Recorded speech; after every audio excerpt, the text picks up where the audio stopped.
Puntland ayaa noqotay maamul goboleedkii ugu horeeyay ee diidmo kaga soo jawaaba gogashii qaran ee habeenkii ciidda uu ilaamiyay madaxweynaha Soomaaliya Xasan Sheekh Maxamuud iyadoo la ogyahay xiisada u dhaxaysa dawladda iyo maamul goboleedka Puntland welina xal loo raadin midaas ayuu madaxweynaha Soomaaliya ilaamiyay gobol loo dhan yahay oo ay ku jiraan maamul goboleedka Puntland iyo Jubbaland oo labadu khilaaf uu kala dhaxeeyo dawladda federaalka Soomaaliya Xasan Sheekh inkastoo ay sheegaan wararka qaar in kaalinta keenista Puntland iyo Jubbaland inuu siiyay wakiilada beesha caalamka haddana Puntland waxay la timid diidmo hordhaca wasiirka warfaafinta maamulka Puntland Maxamuud Ciidi Dirir ayaa wareysi uu bixiyay waxa uu ku sheegay inuu Siciid Cabdullaahi Deni hadda diyaar u ahayn in uu la fadhiisto Xasan Sheekh Maxamuud inkastoo la fahansan yahay in wakiilada beesha caalamka ay ku filan yihiin in Siciid Cabdullaahi Deni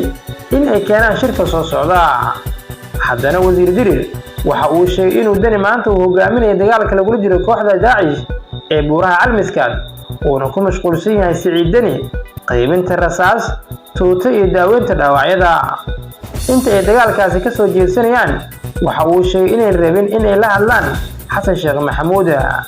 Siciid Cabdullaahi Deni iyo madaxweyne Xasan Sheekh Maxamuud ayaa xiisadooda bilaabatay kadib markii Xamza Cabdi Barre laga dhigay ra'iisul wasaaraha Soomaaliya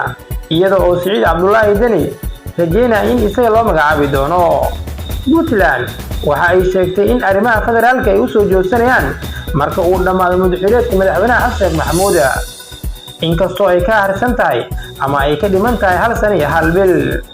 shirka habeenkii ciidda ilaamiyay madaxweyne Xasan Sheekh Maxamuud ayaa la kulmi kara fashil haddii ay qaadacaan maamulka Puntland iyo Jubbaland balse dhinaca kooxda madaxweyne Xasan Sheekh iyaguna waxay aaminsan yihiin in ay ka faa'iidi karaan diidmada beesha caalamka cadaadiskana ay ka joojiso madaxweynaha oo ay fahmaan cidda wax diidan aanan ahayn Xasan Sheekh Maxamuud waqtiga shirka weli lama go'aamin balse diidmada ka timid dhinaca Puntland ayaa abuuri karta aragti cusub oo la xiriirta shirka Siciid Cabdullaahi Deni waa musharaxa u taagan xilka madaxweynaha Soomaaliya